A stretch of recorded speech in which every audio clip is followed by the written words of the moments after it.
Hey, welcome back to the Black Ibis Social Club. Once again, it's a beautiful afternoon in South Carolina. Got Mr. Fisto Sobani over here coming in from Florida. And today's guest at the clubhouse is Mr. Uncouth Barbarian himself, a guest who I've wanted to have on a podcast for a while now, a complete up-and-comer on the Substackistan scene, one of the best writers in my opinion. What's up, Uncouth? Welcome to the club, man. Thank you. Thank you. Just sitting and enjoying some coffee. Got to keep awake because these children, man, they're running me around these days. Yeah, I feel you, man. I just sent mine off to dance, and that's when I get a chance to record. I'm like, dance time. Let's record. So I have a nice window. You know what's crazy, Fisto? It Yeah, is what? 70 freaking degrees right now here in South Carolina, where I'm at. Dang. Exactly a week ago, it was 20 degrees and completely like had like 2 feet of snow on my front. Like I couldn't even leave. Now, the cool thing that happened is that because of the snow, the sudden snow, nobody expected that much snow. I thought I was gonna like dust for like a minute and then that's it. And Yeah. you know, but the snow, it did not stop and it lasted well until Friday. So I didn't have to go to work like because it was Martin Luther King Day on Monday. I didn't go to Yeah. work, and I went to Yeah. work like for a half day on Tuesday because they were all paranoid about like the icy road conditions starting in the afternoon. So everybody just kind of left early. So I didn't go to work more than like 4 hours the entirety of last week. Lovely. And you know what? You know what I did? And this is gonna probably make for me not as being as interesting in this episode because I didn't go to work. I decided to like disconnect from like the world. I didn't look at my phone or anything like that. I put in one of those like automated messages for work, and I was like, "If you really need me, blah blah blah," you know. And I I lived off the grid for a few days. Like I think I checked Substack twice. So unfortunately, because of that, I have no idea. Like we usually comment on stuff that happened the last few days or something like that, or like all the discourse, whatever the fuck it's called, right? I have nothing to talk about because I have no idea what people have been talking about on I Substack. can't I can't I can't think of anything you've missed, Was it a, really. and that's good. Yeah. I'm not sure if that's great for Substack because there It, really wasn't anything going. I mean, maybe the only thing that maybe struck me as amusing is there have been a lot of people leaking documents about things that have changed or like, dictates that are coming out from the new administration. And a lot Hmm. of them are more funny to me than anything else. Like, I'm not like, oh my gosh, I'm so outraged. It's more like, haha. Yeah, I am following like, I saw the whole deportation thing kind of Yeah. started and all that, which I kind of want to talk about a little bit later on. Yeah. Um, I and have that some I, thoughts about yeah, that. that idea. And also, I did, the Oscar nominations got released. Okay, listen, all right, I used to be the Oh, kind of Oscar nominations. Oh I yeah, I used to forgot that's a love thing. I used to love movie. I used to be a movie dork, okay? Like every Yeah, year movies are great. I used to watch the Academy Awards and I cared. I mean, I was like, this is kind of cool, you know? And in the Mhm. last few years, I've stopped caring completely. Like I actually took a minute to look at the list and I have not seen one movie on the best picture list whatsoever. Mhm. And out of the movies on the Best Picture list, I have no interest in seeing any of them. You got the the brutal list, which is like Adrian Brody playing another Holocaust survivor, blah blah blah, boring, brutalism, boring. You got Bob Dylan, what's his name, Dune Kid playing Bob Dylan or whatever. Don't care. I don't like Bob Dylan whatsoever. I feel like he's the most boring like singer of all time, and like I never get Bob Dylan. I'm sorry. I know some people are gonna be like, "Oh, Bob Dylan's great." No, I don't. I don't get it. Okay, dude, voice sucks, and I'm just not interested. I know he's a good songwriter. I know he's a good songwriter, but I'm just like, it's just something so dull and annoying about it, and New York about it that I can't stand. And I don't know. And then what else is on there? Some movie about like a trans something that I don't care about. Wicked, which makes me want to vomit just seeing the previews for it. There's actually one movie I kind of have slight interest in seeing, and that's Anora. I don't know if you saw previews for that one. No. I mean, it's about like some Russian dude that hires a hooker. Nice. All right. I'm instantly interested now. I think that I Russian think dude that hires a hooker. Let's go. Done. he marries a hooker. And, the plot is like Mary's some. wow. I Even think better. I think the plot is like a rich Russian kid of some like rich family goes to Vegas, meets Nora or whatever, who's like a call girl of some sort, and he falls in love with her and marries her, and then his family tries to break him up, but then it's like it's not as it seems type of situation. There's stuff to it, Yeah, there's Um, something deep down going on inside. that's like the only one that slightly interests me. And then I saw like the only movies on the list I saw like was all the animated movies. I actually saw a bunch of those because of my kid. But I mean, are you a movie guy, Uncouth? Um, man, depends on what it is. So, like the last movie I saw in theaters was one of the three Hobbit movies, and at that point, like I'm a really big Hobbit fan. I just wrote off new movies completely. I have Amazon Prime, so I'll watch stuff that comes on Amazon Prime, and I watch a bunch of series and stuff because it helps me sleep. I have issues sleeping. All right. Um, but new movies, like me and my wife will sit down. Um, we have a preference for like foreign movies and stuff like that, just because we Because they're hate the better. trash. Yeah, yeah. Because Um, they're better. yeah. So like Silence immigrant. No, no, we you're right love though. You're right. You're right. we love the stuff that comes out of Russia. Like Russian foreign films are amazing. Um, some of the stuff that comes out of India is hit or miss. It really just depends on what kind of style they go through. Like there's a lot of hedonism in the Indian movies, and those can be really like those put us off, but some of them are just like stylistically the colors and the like romance and stuff in them is just stunning. Um, so like we can get into those. My wife, being a woman, obviously loves the Jane Austen style romances, and stuff like that. I do too because I'm a spiritual homosexual, so I enjoy that. I actually like on my I knew there was win something off about on you my with the Jane Austen on shit. my All right. snowstorm vacation. I rewatched Snowcation. the recent Emma with Anna Taylor-Joy as Emma, and I saw it when it came out, and my wife was rewatching it, and I sat down and watched it with her, and I really liked that version of it. Like I think it's actually really good. I'm a sucker for that era of dress and like behavior, if that makes sense. No, There's it something. does. There's something that Um, I got excited about. Oh, sorry. Go ahead. Finish your thought, oh, and then I'll. I was just gonna say I don't remember which version of it, Emma, I saw, but man, it was feminist trash. So like the Pride and Prejudice ones, I'm always hit and miss on because modernism just seeps into them so easily that it gets really frustrating for me. Right. The most recent not Pride and Prejudice, not Emma. What's the other one with the girl that reads and oh man, Little Women. That one was pretty heavy-handed on the shit livery, but even that was a pretty decent adaptation, you know. But I thought the one with Anna Taylor-Joy was actually pretty good. It wasn't it didn't nothing struck me as obnoxiously, you know. I mean, the best um the best version of Emma's like the modern remake or whatever. Or what's the one called? Do you know what I'm talking about? Um, Not ringing a bell. Sorry. Nope. let me see. I'll tell you right now.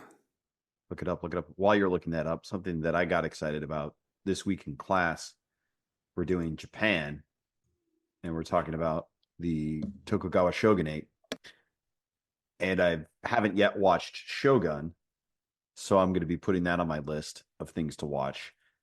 Checked out the trailer today, and it was like, holy crap, this looks awesome. For those that don't know, it's based on a book called Shogun. And apparently there was a English sailor that that book was based off of. The guy served under, I have to look up the guy's name, but he served under Francis Drake, ended up in Japan, got shipwrecked, joined up, or not joined up, but was basically, imprisoned.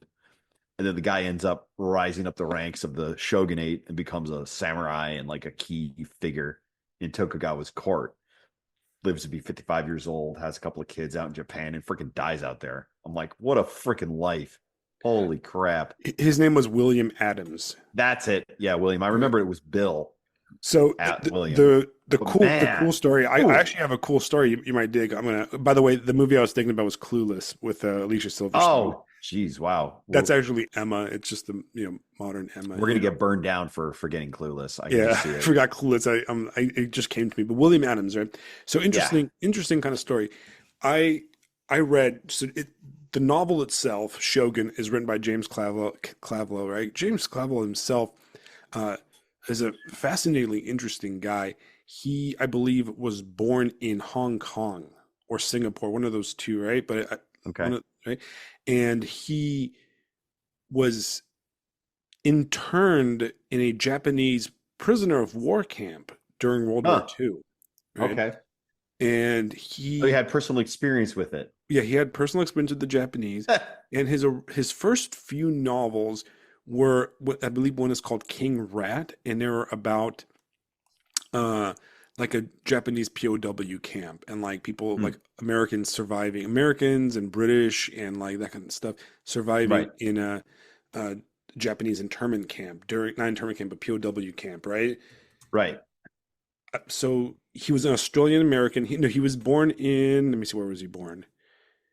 Sydney, Australia, but then he got captured in Java and imprisoned in Shanghai prison, Singapore by the Japanese.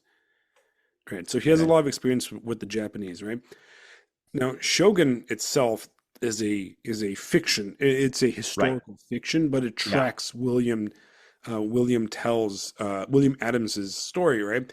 And it's a fantastic novel. And I read it right as I was moving to Japan because I was reading everything Japanese, right? Right. In the novel, I haven't seen the show, even though I've had people tell me that it's really good. In the novel, they call the main character Anjin, right? Anjin-san or Mira Anjin, right? Which translates to pilot or navigator, because William Adams was the ship's navigator. And one of the big important things in that era of sail was having charts, right? And a navigator, while not like a full-blown officer in the same way as like the ship owners or the captain of the ship and that kind of stuff, the navigator was critical because they knew all the currents and the wind patterns and they knew how to get there. They were like one of the most critical elements on a sailing vessel. Right. So anyways, they called him Anjin, pilot. That's what everybody called him, right? And when I was in Japan in the first few weeks, and I just finished a book, it's fresh in my mind, I am basically just hopping on trains, going somewhere, getting off a train and walking around until I found another train. I'd hop on it and I'd walk around. That's what I would do. I would just do that all by myself in the middle of winter, just kind of like hopping on train to train, ducking into restaurants and just trying to like go off the beaten path. And I'm sitting on a train and I see a train station named Anjinzuka. And I was like, huh, that's interesting, right? That's just like blah, blah, blah. So I get off on the train station, I look around some more, and I see like this sign that says like Anjin Park, Anjin Memorial. And I was like, what the hell? Right? Oh, no. So I start walking and I follow this path and it's way uphill. It like zigzags all the way up. And I come up to a giant memorial made by the Japanese government and the British government for William Adams. Because that neighborhood, Anjinzuka, was the farmland or like the like the knighthood that Tokugawa gave him. That's so the cool. The estate he was, his estate, right, which made him into a samurai. And I was like, incredible. This is freaking awesome. And I remember like I took a bunch of pictures and stuff and I was so excited. Wow. Showed my wife, she's like, yeah, it's cool. You know what I mean? Like, and it was really awesome. And I was like, whoa, that was such a moment of like, he wasn't buried there. He was buried across the country somewhere else in Japan. But Yeah. it was still really cool because like I was like, whoa, like this is Yeah. awesome, you know? That reminds me when I worked in Poland, I was researching the town I was going to stay in. It's a little place called Koszalin, probably what, an hour or so east of whatever that town's called now. My brain is saying Stettin, but basically the German border, right? And I found out that it was one of the places where Dietrich Bonhoeffer had set up an underground seminary. And I found a plaque that marked the place where he lived. Building was, something different, but it was like, here stayed, Dietrich Bonhoeffer, blah, blah, blah. So That's kind of like awesome. that. Yeah. Like you're like, oh my God, this thing's here. This is incredible. This is cool. Mhm. That's I really fun. I love local history, okay? Yeah. I mean, Yeah. listen, I used to love, macro history and battles and that kind of stuff when I was young. Now I Yeah. tend to like local history. And Yep. one thing I love about South Carolina is that there's so much local history, Like a few miles from me is the secession tree where they seceded Mm. in the Mhm. Civil War. And there's all these old, The tree that started it all. It was the this tree that tree's started it fault. all, yeah. And then there's all these That like fucking tree. there's God all these damn it. pirate places. Blackbeard was around Yeah. here, and like Yep. all this cool stuff. I mean, Uncouth is into history too, so he probably has some cool stories, right? Yeah. I'm sure you've seen a few historical things in your Yeah. time. I mean, A little bit. yeah, I mean, there's cool stuff. I mean, look, it's not the United States is in a way not as cool as Europe when it comes to historical stuff, because in Europe, like you kick some dirt and there's like a Roman coin, or like, oh look, Right. you like go into an alley to smoke a cigarette and there's some like, Eastern Orthodox shrine that's been there for 1,000 years in like the middle of Bucharest, which is cool, 'cause you're like, oh, okay, I get it. But there's still a lot of really cool stuff. I mean, your state, Florida, right? When I was in Florida about a year ago, I was in St. Augustine, and St. Augustine is, I believe, the oldest city in the United States, Yeah. right? Which is awesome. Pretty And sure. and there was a Greek Orthodox church chapel that was built by those original colonists. There was a group of Greek Orthodox uh, workers or something like that, or sailors that settled along with the not American, but the English settlers, and it was. I was like, whoa! I did not expect an Orthodox, chapel to be here in the middle of, the oldest Yeah. city in the United States, and Yeah. There's all it kinds of fun stuff when you go to cities and towns. Stuff when I was yeah, in Key West, go down to the custom house down there and find out, oh, this is where they decided on the USS Maine investigation, what the outcome of that was going to be. And it's like, all right, that marks the end of the Spanish Empire and the rise of the American Empire. That's kind of a fun room to stand in. right. This is where it went down. Yeah. I mean, even Place California, to live in. when I lived in California, even California has a lot of cool stuff because, uh, surprisingly, it goes way back because the mission Yeah. system. So there was a, Yep. All I the missions. lived, I lived for a long time. I lived right across, like a few blocks away from San Juan Capistrano, which was the big mission in California. But if the mission system, the way they were set up in California, was that the Catholics built a mission, a horse, a day's horse ride away from each other. So the idea is that Hmm. you could travel from mission to mission to mission, each night. So you could spend the night in a different mission every night. So they start in Mexico and they go all the way up to San Francisco, kind of the Northern California area. And some of them are, a lot of them are still actually used for services, for mass and stuff. And they're also like museums. But Santa Barbara Mission is gorgeous. Like if you are a Catholic and really enjoy like Catholic history in the United States, the missions are, you have to see them. They're just beautiful. And I used to go there all the time, even though I'm not a Roman Catholic, because I thought they were just gorgeous, and they're so well maintained with like these beautiful like roses everywhere, and they do special events and weddings and stuff. But there's like a pilgrimage you can start up in San Francisco and go all the way down to San Diego, and hit all of the missions, the historical missions that have been there for 300 years, Nice. which is Yeah. cool. No, Like, that'd be fun to do too, man. do like a hike, do it on foot Yeah. or on a mule. Hey, real quick, I gotta grab some water. Be back in 2 seconds. Well, while you're doing that, we completely got sidetracked. Uncouth, you want to Exactly. introduce? Uncouth is a Substack writer, and his focus, guys listening in, right, is he writes from I'm pretty sure.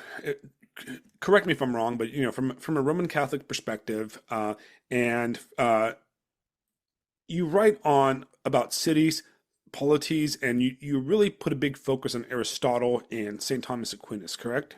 Yeah, yeah. Yeah, you got that exactly right. Aristotle, Thomas Aquinas focusing on polities, mostly because like this whole country has been fake and gay since the 50s at least, because the the government is just trying to break us all down and break us apart because it wants us to be tax slaves. And it's done a wonderful job of it. And we can see this playing out right now with like the H-1B stuff. Right. Like it's bringing in indentured servants because it wants us just to be tax slaves and lower our wages and everything else. So it's just like I'm in a really tight knit community and I see this stuff playing out. And I started writing kind of just to focus my own thoughts and everything else. And it just has been fun and it kind of took off. So, yeah. Well, I've been a fan of your writing for a while now, and you write um, really good pieces. And you write a lot actually. If you go onto your Substack, you have a lot of articles. They're all pretty short, which is good. They're very like I think they're fantastic like starting points for thoughts and discussions. You write the kind of essays that I read and then I want to sit down and talk to like Fisto about. You Yeah. know, Yeah. and that's the kind of stuff that I want to talk to you about, and that's the whole point of this podcast is to kind of highlight some of the great writing on Substack, whether it's fiction or nonfiction, or and just really just have a conversation, and that's I think that's why I enjoy kind of going off on these tangents about James Clavell and stuff. But I was kind of not fibbing, but like, I do still follow, what things are going on and everything. And one of the things on I guess the right sphere or the right-o-sphere, ever since, the whole H-1B nonsense started on X back on Christmas, um, and even before, you have the word elite thrown out a lot. Mhm. Okay. Yeah. Everybody's elite. Oh, you got to be an elite maxer and blah, blah, blah, and that kind of thing. Right. And I got blocked by many individuals, specifically earlier in last year and over the summer, because I'm not a fan of that concept. I'm not a fan of the elite. Right. And I think that I associate anybody that uses that word or says, we need to be elite, we need to do this with grifting. Okay. I see it immediately. It triggers my little grifting bells, my alarm bells in the back of my head. And the question I have, and I know this is a topic you've touched on, and that's why I'm bringing it up, right? A question I have for the greater people listening and the greater conversation is, what is an elite person? What do these people mean when they say to be elite? Do you want to try to answer that for me? What they're trying to say? Because I'm not buying it. Um, I think what people say when they mean elite is they want to be a super special person. Like at least in America. So like you look at America and we're kind of filled with a bunch of Gnosticism. And just for listeners, if you don't know what Gnosticism is, it's this idea that there is a class of people that are um, special and God chosen that are like a part of people that are able to grasp a special kind of knowledge or special skills. And you see this with like conspiracy theories and all this other kind of stuff. And it runs rampant throughout society. But you see this also with this elitist stuff, and the right seems to want to create this world where everyone's elite and there's no place for non-elites. And I don't know about you, Alexandru, or you, Fisto, but like I've been writing and blogging under different names and pseudonyms for like 10 years. And I just got so fed up with it back in like the like dark enlightenment days. Because people were trying to create this idea of a new feudalism type of thing, but they didn't ever see themselves as the peasants. No one had any room for like themselves being a peasant. That was And always something that struck me, that all these thinkers, and they never pause, that maybe they're going to be just the normal people. And also in my mind, it's like, if you're elite, you don't have to say so. Right. It's just, it's not even spoken. It's like my dad declaring to me he's my father. Like, no, he's just my father. I've always known this. It's like, you have two heads. What are you talking about?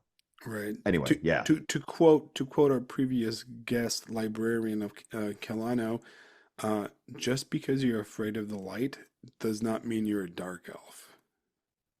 You know, and which is, it's Yeah. a dig on those guys. But yeah, you're absolutely right there, librarian, because what you have to define elite.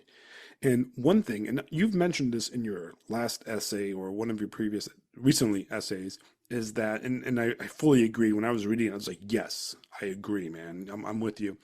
Is that so much of this elite talk is really just being part of the system and being better at the system, which to me is you're saying, so you're going to try to, in a conversation that's been going around about, working at freaking, was it Panda Express or something like that, right? That the Yeah, whole thing that happened, Chipotle. or Chipotle and Chipotle or Panda whatever, right? Express.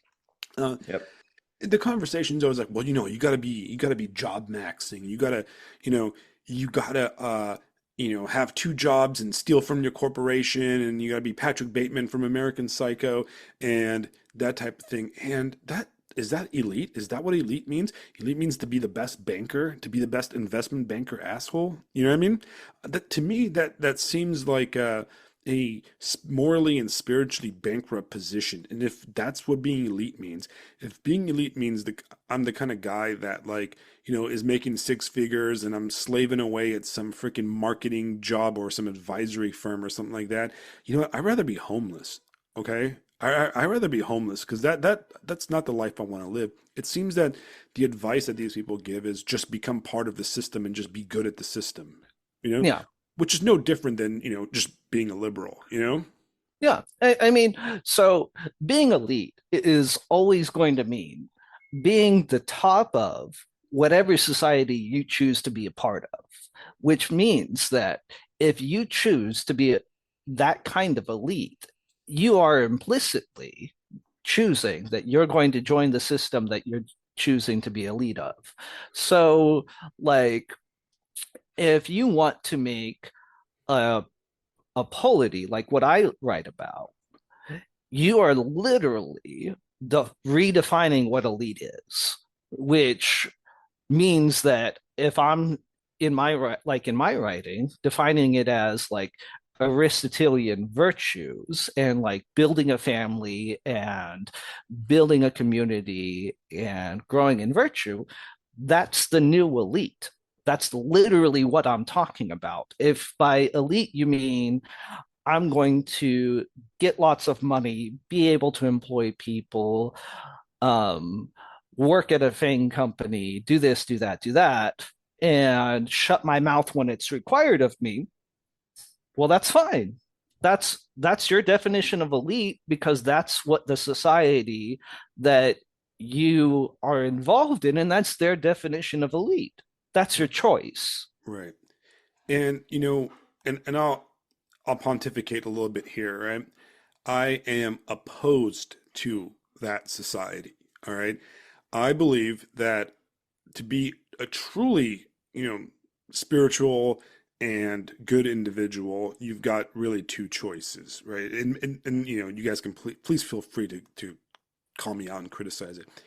I think you have the choice of basically living your own life, living your own truthful life with a moral compass. For example, you need to have a religion or a strong spiritual or, I would say metaphysical belief system that basically you're focused on.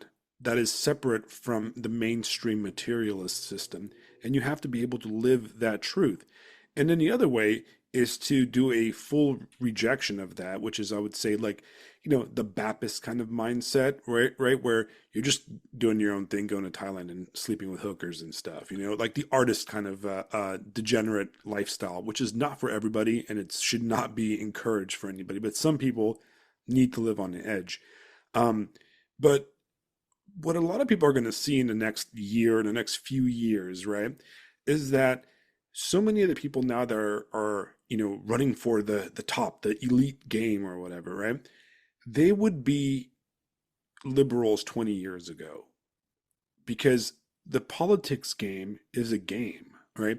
There's ultimately no moral core to it. It's a power game and a materialist game, right? Um, there, Patrick Bateman from American Psycho, right? Who is not an aspirational good figure whatsoever. He's an empty shell of a human being, right? Patrick Bateman would be a Republican when Republicans are in charge because that's the good thing to be, and he'd be a liberal if they were in charge, right? So 10, 15 years ago, the apex of political and cultural power was liberalism or progressive liberalism. So those kind of people flocked to it. And now you see them realize that, whoa, it's lost its social capital. So the same people that would have become liberals 5 years ago are just switching sides. But they're the same people. Deep down inside, they are hollow materialists that have nothing really to offer to anybody except their own gain. So to me, it doesn't matter if the guy on the boat that's impoverishing me and owns the company that I'm getting laid off for because he's hiring H-1B visas is a Republican or a Democrat, because they're really the same fucking person and they hang out with each other. And that's my view. You're either a materialist or you're not. So I would agree with you, Alexandru. I would simply say that the definition of being a good human being does not always match up with being an elite. And that if we want to build a good society, we need to make those two definitions match, because right now they don't. Right. And that the people that talk about being an elite person in the dissident right often are not trying to make those two match. They don't care. Or they don't see a path forward and talk about making that path come forward. Um, so that's what I would have to say about that. No, you're Yeah. you're absolutely right, because you know imagine yourself, you're coming out of a good college. It's 2005 and you're in California or New York, right? And you wanted to have power. You wanted to have, elite money or whatever, right? You would not be a Republican, all right? Like, the writing on the wall is very clearly that would have been a bad call for anybody, all right? Because it was in the era of George Bush, where it was very passé to be on the right. There was nothing cool there, and you wanted to get into Silicon Valley, or you wanted to get into the media industrial complex that the liberals control. So you'd be a shit lib 100% if you're going for elite status in that time, right? And that's what the math is when you have no moral core. And the elitism, the idea of wealth and power do not connect with any type of a greater good or greater overall spiritual being. Hmm. And I think we're going to get a shock. A lot of people are going to get a shock when they realize that that's the case. That so, and you see this. I mean, you can see the rats jumping off the ship. You can see it on Substack, you Hmm. know, and they're changing ships. The plague rats are coming because those people will always be that. You know, all countries are run by that. If you looked at, you wrote a pretty good piece a while ago, a co-piece about Yugoslavia, right? And I personally have a lot of experience with Eastern Europe and Eastern European like post-communism, right? And anybody from Eastern Europe will tell you that once communism fell, the communists didn't go away. They just became progressive liberals. No. They just changed pins. What They hat do I saw, need to wear? yeah, they saw which way the wind was blowing, pushed the old guys out, and the elite basically just started spouting European Union type platitudes. And here we are, right? It's the same shit as it was before, but now it's a different color hat, right? And it's you're going to see that. You're going to see a lot of that because ultimately, it is that's the real cut between people, which kind of leads me to another interesting thing that I've noticed, and you've mentioned and discussed it a little bit, but I don't see it discussed at all when people talk about elitism and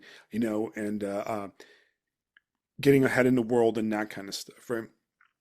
One of the problems that we have in this kind of Nietzschean kind of outlook on politics is the question is, what do we do with non-elites, right? Like, what do we do? What is the answer? What is the right wing answer for stupid people or lazy people?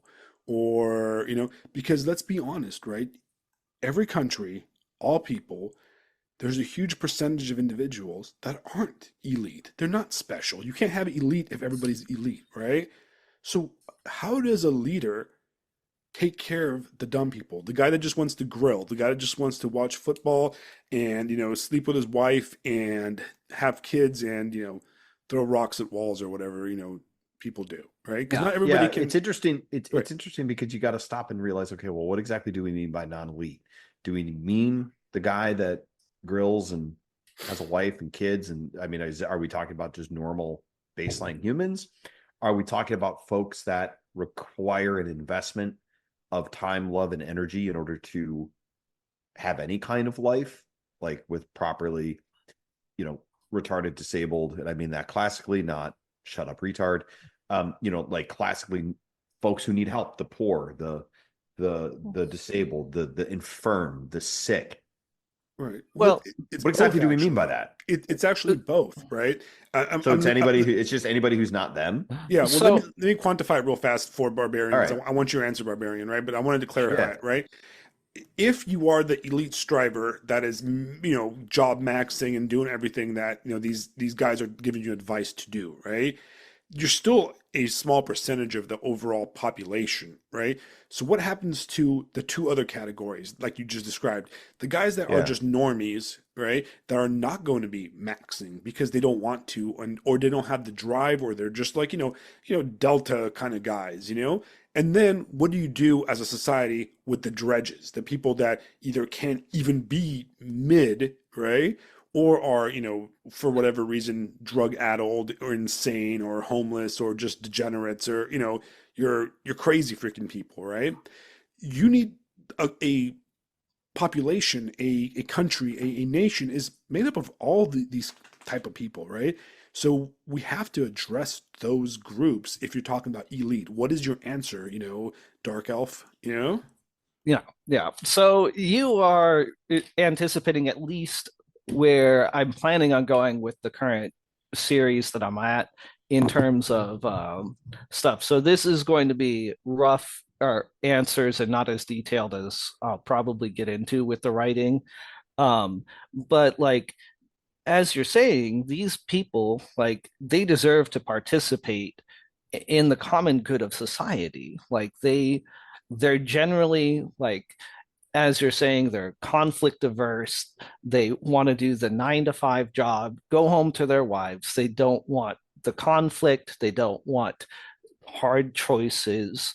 They don't want to work more than what they're told they have to do. They want to follow the rules, stick to the plan, everything else. They're what Aristotle means by a natural slave, which is not, he doesn't mean anything derogatory by that, Right. which is what blows people's minds, because they read the translation slave and they think people in chains. And Right. that's not what he means. Yeah. So, and people should get away from that, and stop thinking derogatorily about that, because even the Christian idea of that reading in scripture doesn't think derogatorily of slaves. So we should just step away from all that. But this also gets into paying people justly and treating them justly. Like, you have to make sure that people are paid what they're owed, and not like taking advantage of at work, not giving prices or loans that take advantage of them. Like, you start having to enforce all kinds of things that we as Americans would think are authoritarian, because we've been trained mentally to think of them that way. Um, but you have to start just going in and saying, no, you can't make agreements like Uber does to say, you know what, taxis have unions because they've determined that cars depreciate at this kind of rate and it takes this much money. And Uber saying that these people have to have a nice car and can fix their own rates and everything else undercuts the market, and it's unfair. Like, and these guys are actually employees and they're not independent contractors, and California is actually right. And those kinds of things need to be enforced. Absolutely. Um, so it gets into some kind of like things where you have to go and take care of people, and it gets really crazy in the details. Right. And for all the left's ills, right? And I am not a obviously not a fan, right? The left does have a concept of that. Okay. Well, I might not agree with it, and the way they approach it, I don't agree with it, right? But they do have, in a way, a plan for their dredges of society, and they just don't have a plan for the middle, right? Mm-hmm. And that's where the left fails. The left fails because they don't have a plan for the middle, while but they do have a plan for the dredge of society, which is basically get them addicted to shit and keep them happy with pornography and drugs and entertainment, and give them the basic needs, or the basic wants, not the basic needs, is what they give them. And that's the left's answer. The left answer is just opium, you know, just feed them with soy food and entertainment and video games and all kinds of nonsense, and tell them how special they are, and they'll be happy, you know. Yeah.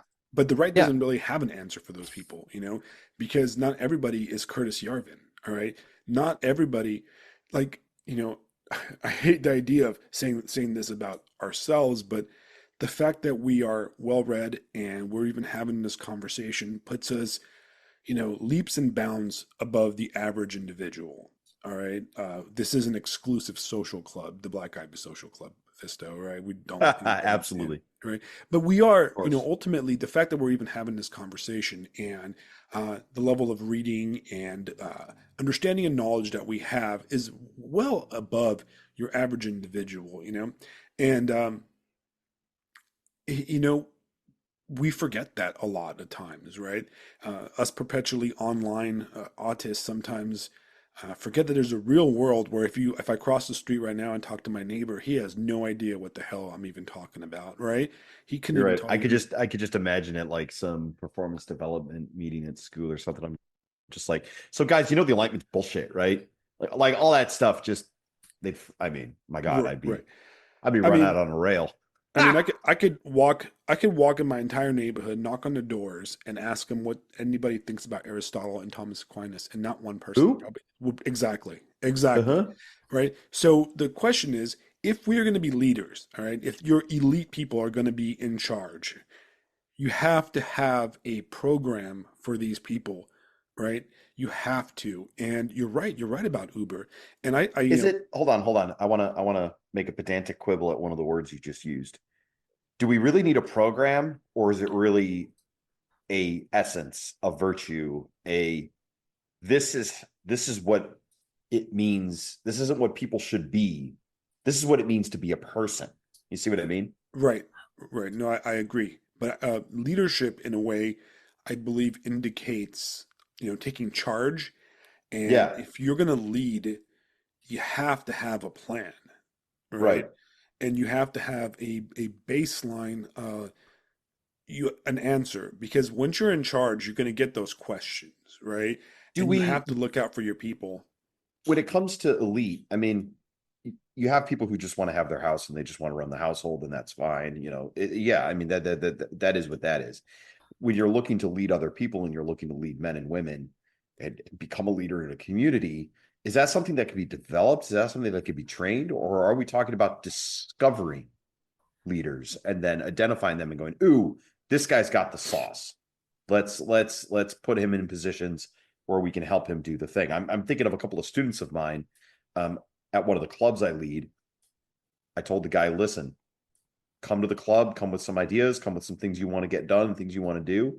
And when we started the meeting, he was just like, all right, guys, here's what's up. And then just ran it. And it's like, there you go. All right. And that's I just, think I think it's it's a like bit of something both. intrinsic to that kid. Yeah. Okay. Oh, okay. All right. All right.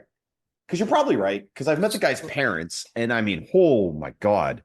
You want to talk about elite? I mean, these guys are running their show, like, and they have raised a So, man, so what So I it's all right. Yeah, yeah, yeah. so what I would say, Fisto, is as a leader, setting up an environment where you reward people, employers, and stuff like that for setting up areas or environments where their employees are able to make good choices and punish employees for making bad choices. So, for instance, Hmm. um, there are so many employees that just go and show up to work drunk and hungover or whatever else. And what do we do about that these days except continue to expand ability for people to buy alcohol and buy it cold and buy it on Sundays and buy it in a grocery store and everything else, and continue to expand marijuana laws and continue to expand drug laws. And like we're continuing to expand people's choice to drug themselves out rather than make good choices, virtuous choices. And um, we need to make it so that people aren't able to make those choices, like literally aren't able to make those choices. So, what do you do as a leader to make it so that they can't make stupid choices? And people might be insulted that you make it so that dumb people can't make dumb choices, or punish them for making dumb choices. But I mean, that's what God does. I mean, God literally makes it so that you're hungover when you do that, and people are still too stupid to do it, to listen Yeah. to that. Reality Um, does that. Make a dumb choice, you might kill yourself. Great job. yeah, yeah. Whack. There you go. There. Yeah. And the Chinese are continuing to expand the marijuana facilities and everything in the US and take advantage of us expanding those laws. What are we doing about it? We're loaning them money to do it, which is retarded. Right. It's So, absurd. And we talk on Substack before I took my little 5-day hiatus, that my big back and forth was over the pornography question, you know. And of course got attacked by crazy libertarians for even recommending that we curb pornography, and I got accused of being a prudish, right winger, which is funny because I'm far from being prudish, and I have a big I think that uh, sensuality and eroticism are critical to art, but pornography does not count as either of those things, and it destroys sensuality and eroticism. Um, but one of the arguments was, well, you can never ban it. I'm like, well, we banned cigarettes, okay? We basically illegalized smoking cigarettes, right? In my lifetime. People are always saying, oh, we can never ban this. There's always going to be a black market for it. Well, even if we ban pornography, which has no redeeming qualities whatsoever, in my opinion, um, and we make it hard to get, and there's still like 10% of people that use it, that is, 90% less use. All right. And Yeah. we saw that with cigarettes, okay? Because I'm 41 years old, and when I was a young kid, in elementary school, middle school, you could still smoke at Denny's, and I remember there was restaurants that had outdoor smoking areas, and you could. My parents would sit in the smoking area because they were smokers, and even when I turned 18 and I could buy cigarettes, there were still some smoking area restaurants that I could sit in before it finally just all the laws in California came. And we went from everybody smoking when I was a kid in the 80s to it is now culturally and uh, society frowns upon it, right? Where it's like you can go buy cigarettes. You have to be 21, by the way. I just found that out. Like you have to be 21 to buy Zins, But I didn't realize that. But now, if you go light up a cigarette anywhere I live here in the South, you're looked upon like a social pariah. All right, like the only people that smoke are like old people and like guys that are you would say are coded like white trash or non-elitist or the bottom of the barrel type individuals. And we did that in my lifetime, and you're telling me that we can't do that for pornography? It's To me, funny that's too with the nonsense. smoking with the nicotine example because all we've done is replace it with marijuana. Right. Right. So come on, and now everybody's vaping everywhere and all this stuff. I mean, at school we don't have a problem with kids smoking. They're not looking for kids smoking in bathrooms. They're freaking toking up in the bathrooms using vapes and all this stuff and food, like all the food and like I can't even imagine how much of a nightmare it is. And like we're in our town, it's not even that bad. I mean, I can imagine in some urban places where they've just had to de facto give up because they just can't enforce it. I don't know, but yeah, Right. it's silly. Yeah, Right. and it's just like you don't even need to do it all at once. Like just imagine with all these cameras on all the devices, what kind of shame and guilt could do if you just said you need to show an ID and picture of yourself live every time you signed on to a porn site.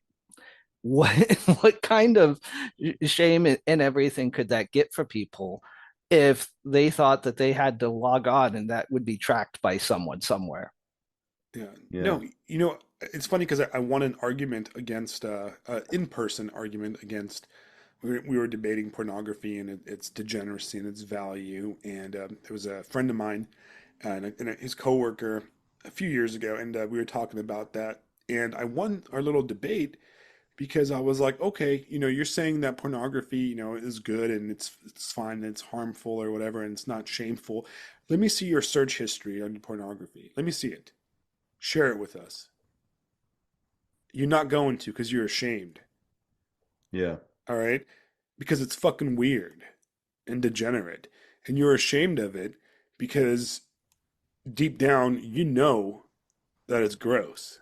And what you're looking at is gross and not good for one's soul. You know what I mean? Otherwise, you would show it to me.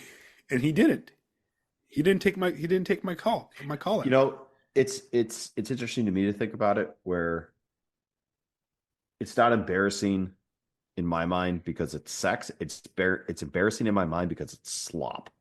I have Right, better right, things to be doing with my time. I have better things to be doing with my energy.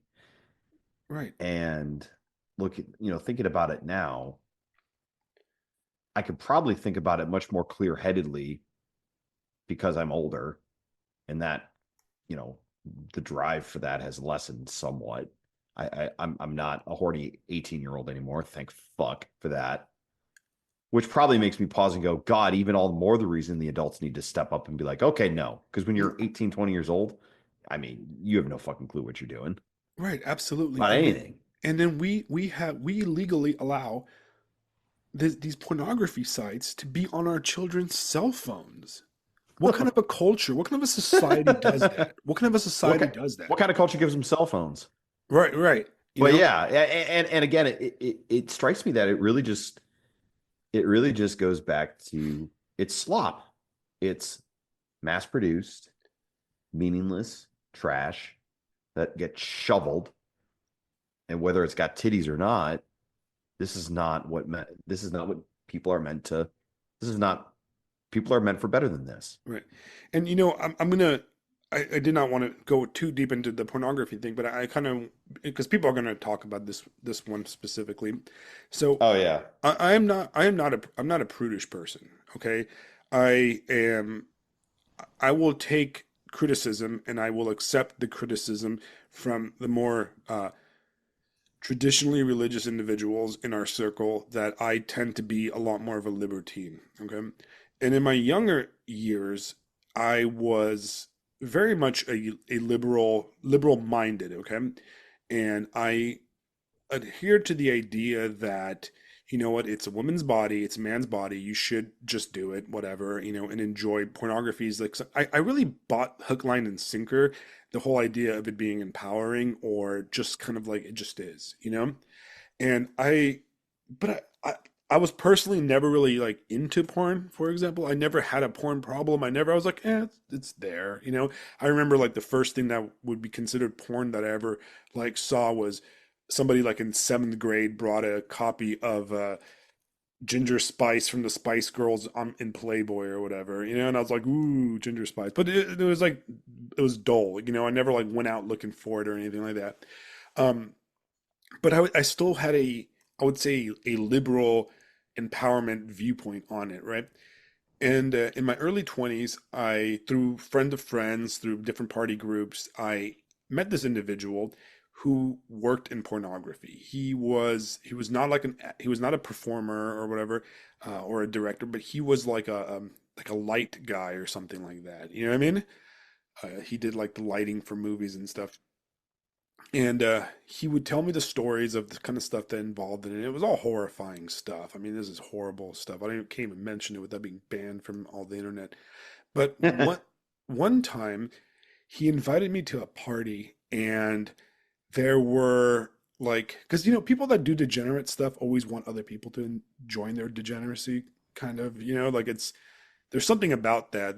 There's like a kind of an evil thing where you always want to bring in people into your mess, right?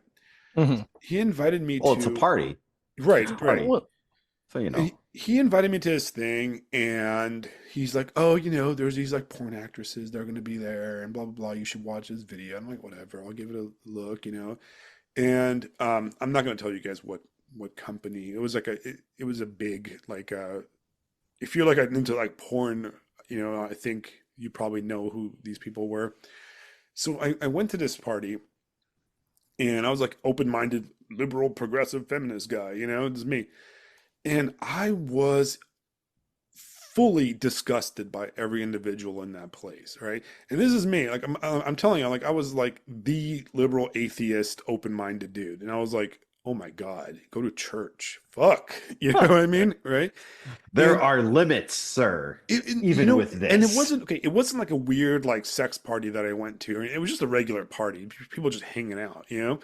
And I the the women, were so just messed up. Like I could tell, even though I was like 21, 22 or something like that, I could tell how like you could you could feel like the hollowness in their souls when you talk to them. Yeah. Okay? Like I can't even describe it. Like you could feel like this emptiness. Like it's like probably what Frodo felt like when he got touched by the wraiths. You know, like there Stabbed through was the shoulder. yeah, there was Just just feel slightly something. less. It was so sad, and the guys, the males were just disgusting. And I agree with the feminists that we need to hold the males just as responsible, the consumers just as responsible. Um, because they were just disgusting people, and it it was like a vaccine for pornography for me. I just could not. I just could not do it. I was just like, nope, I hate it. Like I could never like I it inoculated me from pornography basically because I was like, if I watch any porn, I can't because I feel like I'm taking part in like human trafficking basically. You know what I mean? Like Yeah. Mhm. I just it just feels like I'm an abuser, and it just in a way like You looked under the hood. You looked under the hood I and looked went, under the hood and it ah, ruined it, fuck. right? And I Yeah. felt like you know, I was done, and it bothered me for a while because it was incongruent with my like more libertine liberal kind of mindset. So I coped by adopting a very feminist attitude towards pornography. The anti-pornography feminist viewpoint, which to me still makes sense from that perspective. Um, but yeah, they're it's gross. You know what I mean? It's gross. You're watching people debase themselves for money. Mhm.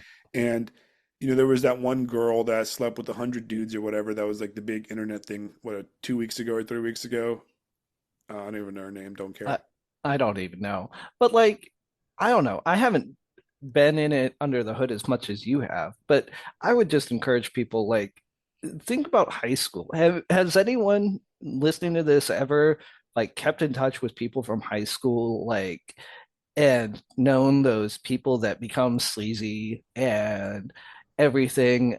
I know I have, and I've run into people that have like been in like threesome relationships. No, no, no, I'm being No, serious here. No, I Like was been laughing. I through was only like laughing because I thought to myself, I haven't kept in touch because I'm afraid I'm that guy. but I know like I've I've met people that like have been involved in like threesome relationships and been put in charge of the children in the church I grew up in, like in Sunday Ooh. school. Oh yeah, man. Like, and I'm sure the church doesn't know it, but like they're just you get this sleazy feeling from them. And I don't know how the church doesn't feel it or anything else, but like See, they just have this, like you're saying, this emptiness in their soul. And I'm sure it's not as yeah. much as you felt, Alexandru, but like it's just it's just there and it's gross. And I've had it from guys that I've worked with in construction and everything.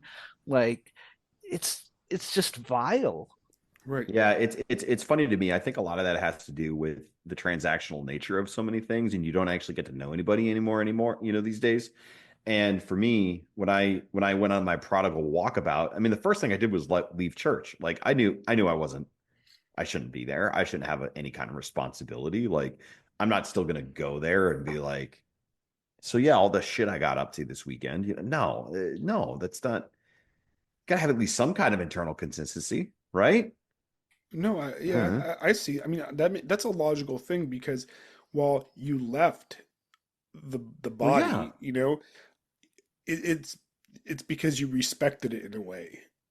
Well, yeah, it's like I'm not going to do this if I don't feel like I should be doing it. And it was that as maybe not twisted, but it's probably the reason I ended up coming back because deep down it's like I'm still no, I can't lie to myself. I can't lie to myself. I'm not going to pretend like I believe in this stuff or that I'm coming here because at the end of the day, it doesn't help anybody and it just hurts probably in the long run, especially. And one important thing, I, I like I agree, Barbarian. Like I'm 40. We're probably all the same age. Is that we've had this experience before where we meet the people from back in the day and we see them again, and it can be shocking sometimes because I often think of myself as a degenerate that ended up poorly, which is far from the truth. The reality is I ended up pretty damn well on accident, you know, by the grace of God, I ended up with a family and a house and everything, you know. Um, not for my lack of trying to do it the other way, the worst way, but I come across I had a shock maybe a decade ago where I ran into a girl that I used to have a just a massive, like, you know, middle school, high school crush on, and she was the preppy good girl Christian, and I lost track of her after high school, and she didn't do well. You know, she ended up getting into drugs, sold drugs, went to jail actually, or prison. Um, and I, when I met her, it kind of like ruined my old, you know, fantasies of my old like love for her. But a few years later, recently, I ran into a friend of a friend that also knew her, and said that she, you know, became a Christian and you know, is a hardcore like straight edger, AA, well, Narcotics Anonymous person, you know, and that's a good thing, you know. And one thing that we have to kind of look the way I look at it, and I take, you know, I'm not a Roman Catholic, I'm Orthodox, right? And in the Orthodox Church, we look at sin as a disease, and we look at the church as a hospital, okay? And you know, these people, these porn actresses and the guys that are addicted and indulge in this pornography or whether it or any addiction, right? They're sick, right? They're sick with sin, right? And these people need help. They need their lives are not good. No amount of money that they have, no amount of wealth or prestige or fame or anything like that is really good for them because they're sick. And my problem with society is that we encourage their sickness and we applaud and enable it, right? A just, virtuous society would stop that kind of shit from happening in the first place, right? You do not leave needles filled with heroin around addicts. That's not a just, virtuous thing to do. You know Would what I not mean? recommend. Would not recommend. Yes. Right? And I think that it is that's the problem, right? That is the problem a lot in our society. I've noticed is that, you know, you have these kind of libertarian brain people. They're saying, "Oh, just do whatever you want," you know, and we applaud and encourage people's self-destruction, and that's not love for your neighbor. All right, Mm-hmm. letting your neighbor kill himself is not love. Letting your friend's daughter do pornography is not love. You know, that's my view. And if it's prudish and dictatorial, well, then I'm prudish and dictatorial because that's what I believe, you know? No, absolutely. And no, that's right in line with Roman Catholicism too. And I grew up evangelical, and that's the kind of church that that person that I was referencing was Sunday school teacher in. Is she was Sunday school teacher in the church I grew up in, and it's like, is no one noticing this, or are they just okay with it, or like what's going on? I don't know. Right. You know, um, I'm thinking to myself, guys, what do we do about it? You know, us. And I think, how does any of this get fixed, or how does any of this get better without an enormous amount of pain that the vast majority of people probably don't have the steel to dish out, much less take? so at least with me and Yeah. like the little community that we have going on here, it's it's hard, like, because getting back to what we were talking about with like nobility, the nobility will be like those who literally have their children still stay because it's that people's children get tempted by the world and leave. Like, I was just in a meeting 2 weeks ago where we were discussing this book. Um, I have it here on my desk, Localism, Coming Home to Catholic Social Teaching. And a lot of it is discussing the ideas of distributism by Chesterton and Belloc and stuff like that. And a lot of the families that are have children older than mine that are teens, um, I mean, I'm just going to be honest. Some of them sent their children off to like prep schools and stuff like that. So like the traditional Catholic schools, like St. Greg's and what's the one that's going up in Kansas, St. Martin's and stuff like that. And when you do that, the children get used to like the cultures there, and then they come back to our little like community, and it's just a different culture, and the children get tempted away because it's just like they're used to this society that they no longer have. And like you have to, you can't do that. You have to make the culture and the society that you want, and you kind of have to enforce it. I don't know, like you have to be willing to give the your children the pain, I guess it is, of being raised in the society you want to create. If like, and you have to enforce that society, if that makes any sense to your question, Fisto. Like you have to enforce the rules of society and culture if you want that society and culture to propagate. Hmm. No, that I mean that makes sense. And you know, one problem with you know this kind of thing where you and I'm not saying that you're part of the society, but you know, or this kind of mindset, but that you have the boomer become the patriarch kind of concept that gets spat out a lot online, and you know the cowboy video stuff, and you know, where you have the parents that are strictly religious and they restrict their children's, you know, outside connections or you know, exposure to the outside world. And then they do go out, you know, they go out into the military or they go out into the real world.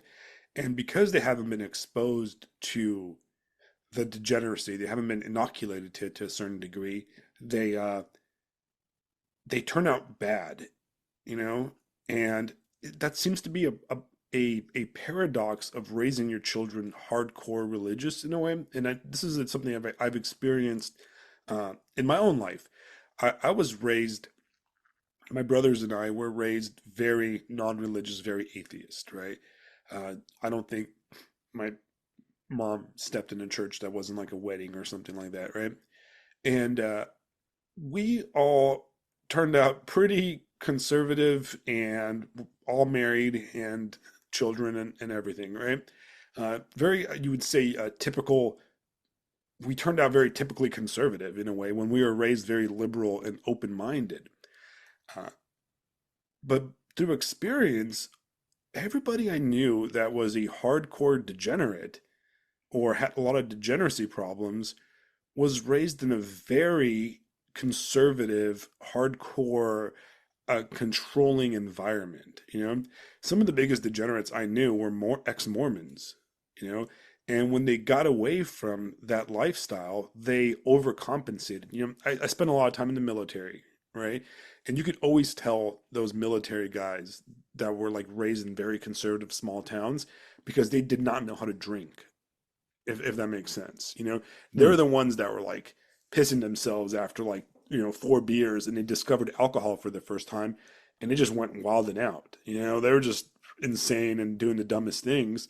While meanwhile, the guys that were like, you know, drinking wine since we were like 8, because our parents were cool with like a little bit of alcohol here and there, we're fine. We can handle our liquor and we're not interested in getting drunk. And, you know, and we knew like the social context around it. So how do you deal with that paradox, Barbarian, in a polity, right? How do you deal with the fact that you cannot have a closed system unless you fully close it? Um, I mean, I think that varies parent to parent. I know, at least for me and the successful parents that I've seen out here, like their kids are working with them. Like I take my kids, at least in the community, to work with me. And my eldest is 7 and my next is 6. And they're working with me on my neighbor's stuff. And they're laying out materials, they're helping me carry tools back and forth. My neighbors are like, wow, you got a lot done when they're not there on site. I'm like, yeah, my kids, they can take 2 3 hours off an 8 hour day. um, so they're seeing stuff, and as they get older, they'll be seeing stuff more out in the world. um, I mean, probably most people would say that I shelter my kids a little bit. They don't have really battery powered toys right now, because I we like to encourage free thought, and free play. Um, they have access to tools in my shop. They have access to the land and being able to roam on about 30. We have about 30 acres that they can roam on and play. Um, so, but that varies family to family. We as part of homeschooling, we let them watch a couple movies, Saint movies, Planet Earth. The first full length movie have them watch is the old black and white Scrooge. Um, like it just varies, man. Right, Um, I mean, every parent's given the graces to raise their children different. right. No, and that's interesting, you know, and uh, I in a way, like for example, I fully support that as a parent myself, and I have a 6 year old, right? And for my own parenting, I thought about, you know, limiting a lot of stuff, and I realized that based on where I live and, you know, our lifestyle, it would be just impossible. I would come off as dictatorial, and it would be hard because I don't have the good stuff to offer, like the 30 acres and the community and that kind of stuff. Um, so I take you know, I do what my parents did, and I'm like, I expose with with caveats. You know what I mean? Like it's just like I would rather be the first person to get to them before the other stuff. You know, if that makes Mm-hmm. sense, Mm-hmm. right? Yeah. Like Yeah. you know what? I let my daughter play video games because video games are a thing, and if you know she's gonna turn 18 and move away, they're there, and I need her to understand that they're not a big deal and what's bad and what's good. You know, I let her watch, you know, all the Disney movies, and the ones that have like dumb ass woke shit in them. I talk to her about it and I explain what, and you know what? And it's funny because sometimes my daughter says stuff and my wife cracks up because she'll like repeat it, or she's like, "This is what, you know, she said when we were driving home from school or whatever," and she says some stuff that's like straight up out of like the most anti-woke nonsense ever, you know, like and it just is birthed in her own mind, you know. Mm-hmm. And she made a comment on the new Snow White, the one with like that, you know, that really woke Snow White or something like that, and it made me laugh so hard because it was something that like it was so based it could have been like a tweet, but she completely said it from like an innocent like perspective, you know? And I was just there's like a light that lit up in my chest. I was like, oh, based. That's my girl. That's my You know what girl. I mean? And it's Get like them. Get them, right. honey. And you know, I feel like, you know, it's gonna be a challenge. Like, you know, she's gonna get to high school, and, you know, do I get her a cell phone? Like, I don't want her to be like, you know, the poverty child that doesn't have a cell phone, you know? Mm-hmm. And I in a way, I'm just like, how do I deal with that? You know, and like, yeah, you can be a patriarch and be tyrannical, but you know, but I don't also I'm afraid of her becoming like a lot of my female friends that had very patriarchal, tyrannical dads that ended up doing the exact opposite just out of spite. You know, Yeah. especially if there's hypocrisy involved. And that's the big problem, right? Like, if you're going to put these rules on your kid, right, you better not be off jerking off upstairs to Mm-hmm. pornography. You know what I mean? And I've seen that way too many times. Oh Um, yeah, yeah. you know, Um, oh, go ahead. Sorry. and you have to be reasonable. There's something that stuck in my mind forever. Many years ago, I was in the Navy, and I was in early training, learning basic stuff, and there was this kid, uh, young guy, and he was a very interesting guy because he was a mixed race kid. He was half white, half black, and his dad was obviously a lawyer, and they were very conservative, very religious. And he was a guy that, he was this yoked up, super buff guy, like bodybuilder guy, right? But he grew up in a very closed, upper class, rich society. The guy wore like sweater vests and stuff, and he surprisingly enough was from Chicago, but he came from a very like religious kind of background, and he started hanging out with me, and like we had a lot in common, like outside of like our kind of conservatism versus like my liberalism, and he ended up coming to California with me when I ended up working in California too, and I used to hang out at this coffee shop that had a lot of it was in what we called in Long Beach the ghetto, because it was like at the edge of the ghetto and like the gentrified gay neighborhood, so we called it the ghetto. And there was a lot of gay people that hung out at that coffee shop, and a lot of them were really cool people, and whatever. And I remember one day he came by, and he sat down with me, and he started talking to this girl that was lesbian, and they like hit it off. Like they were talking for like hours, and then I ended up leaving, and he ended up staying and talking to her. And the next morning I saw him, and he told me something that stuck with me forever. He's like, I spent 10 hours talking to that girl, and she was such a great person, but I was raised to think that these people sucked. You know what I mean? Hmm. Like Hmm. he's like, in church and stuff, I was always told that they were evil and bad and sinful and this kind of stuff, right? And he came from a very Protestant kind of background, right? Very, very, brimstone, hellfire type stuff. And he was having like a religious kind of breakdown when he was talking to me, because he felt like these people were the enemy, and these people, and he just talked to just a girl, that was just happened to, like, what I mean, right? And I saw that a lot in people that came from very strict religious backgrounds.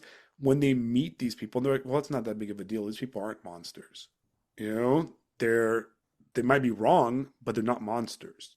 Like my pastor told me, or something like that. And that's rough, because if you're not honest with people, they're going to be upset at you when they grow up and go out into the world. You know what I mean? Hmm. Hmm. Right? Yeah, I mean it's hard, and you gotta do things so that your kid, when they're 18, is able to live the life that you think that they're going to live. Right. um, and that you can have an honest conversation about things like, okay, son or daughter, like, this is what marriage is like.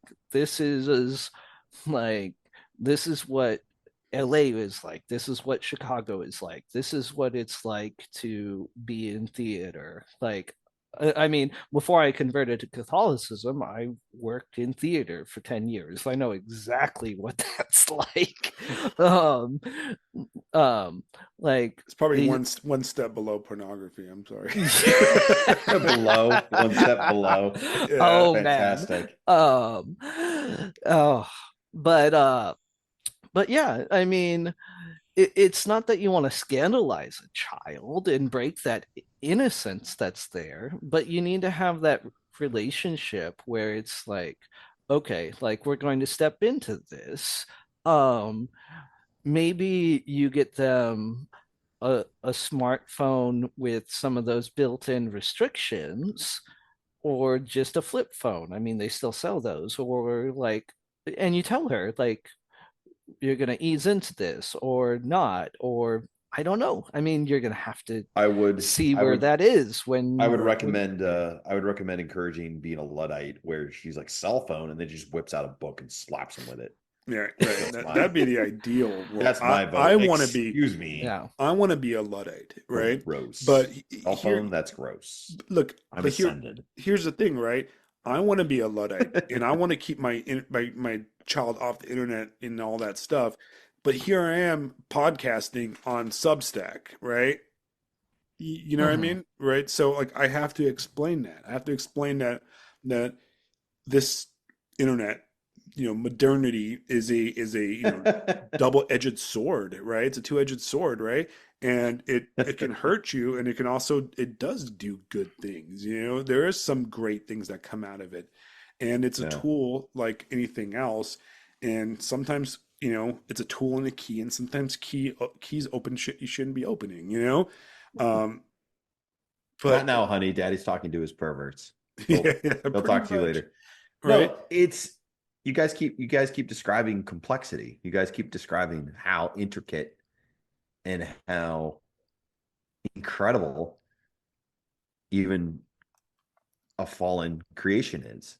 Mhm. Like of course it would still be absolutely mind blowing, right? Of course, this place, the whole world, would still be this magical, spectacular, terrifyingly dangerous thing. And how do you communicate that to people?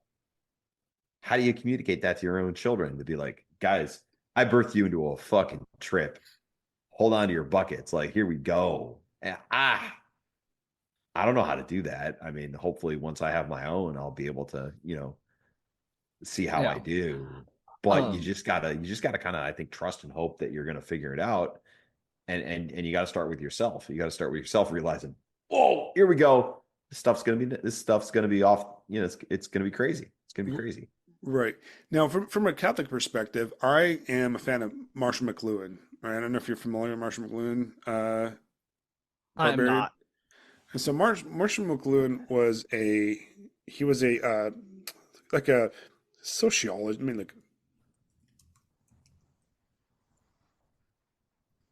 he was a Canadian philosopher, and he was a Catholic convert, and he became a pretty hardcore Catholic convert, and he spent a lot of time being a professor at St. Louis University, and his big stuff is he was a media commenter, basically. Like his body of work was focused on how media affects us and how to you know approach media from different like perspectives. His most famous work was "The Medium is the Message," and he really focused a lot on like how we interact with each other through our media, right? And it's interesting because if you read his books, you're like, oh, he's talking about the internet, but he died before the internet existed, like so it was pretty wild. Uh, Baudrillard takes a lot of stuff kind of from him, but he approached this kind of media um, philosophy from a very Catholic perspective. And one of the things he talks about is he uses the example of the Edgar Allan Poe story, The Tempest. I don't know if you guys are familiar with The Tempest.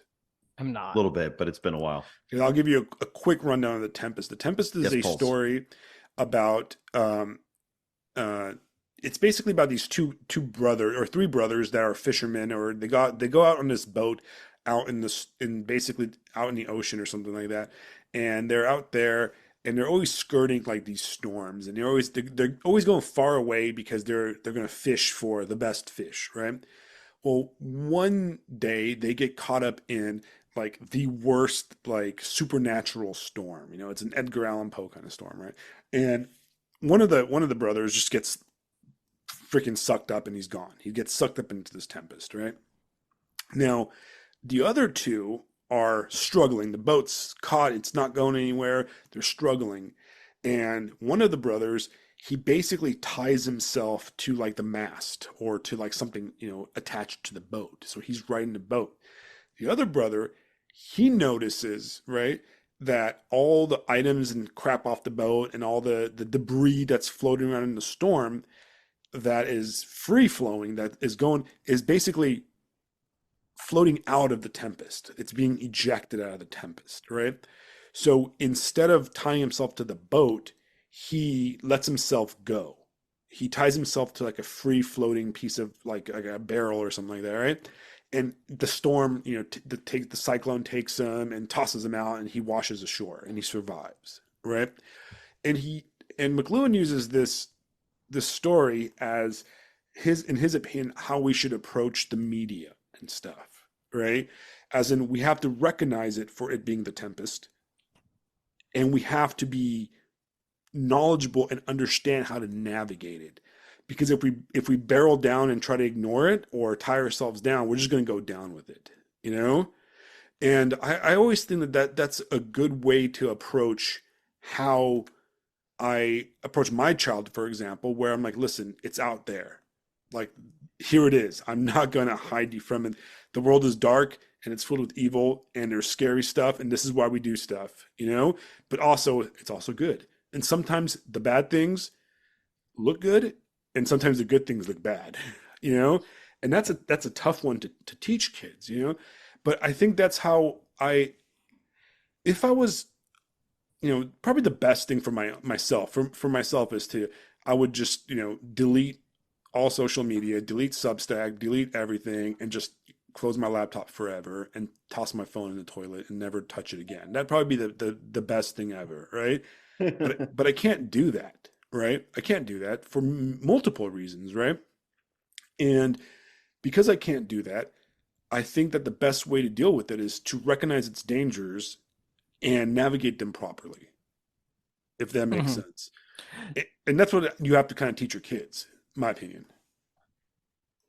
Yeah, I think that's right, and I think the best thing to do with children is acknowledge or first know the amount of technology that their friend relations and social circles have, and then address how much they're going to have so that they don't feel left out or are able to cope with the amount that they're different than friends. Like, depending on the child, they might either have the ability to be left out if they're a loner or not, or if they feel the need to be like a part of the social group, they need to have enough of it and be able to use it responsibly to be a part of the group.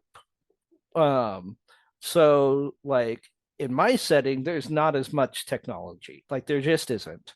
Um, Plus, just with the way I raise my children, they're just um I'm a business owner. We're not as involved with the community all the time.